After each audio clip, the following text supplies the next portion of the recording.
In today's video, I am going to teach you how to import live data from Google Sheets into Excel. The first part of this process is getting your Excel file into Google Sheets in a clean, fully compatible format. Once it is saved as a Google Sheets file, it becomes much easier to connect to it from Excel and keep data synced. Start by opening your web browser and going to Google Drive. Make sure you are signed in to the Google account where you want the file stored. Google Drive is the hub where you will upload the Excel file and convert it properly. When Google Drive loads, look to the top left corner and click the New button. This opens a menu of different ways to add content to your drive.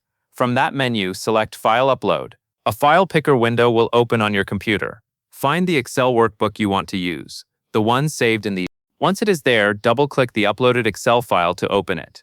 In many cases, it will open in a preview or an editing view in your browser.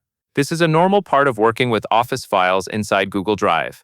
Now move to the top of the Spreadsheet interface and click the File menu. This menu contains options for creating a true Google Sheets version of the workbook.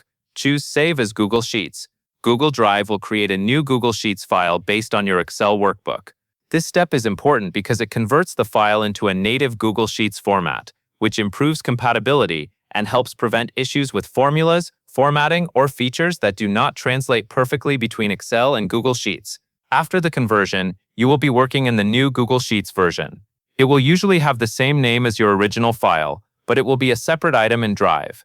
A helpful tip is to keep both files until you confirm the converted sheet looks correct, especially if your workbook contains multiple tabs, formulas, or special formatting. At this point, your Excel data is successfully in Google Sheets and ready for the next phase, which is connecting it back into Excel as live data. That covers everything you need to know.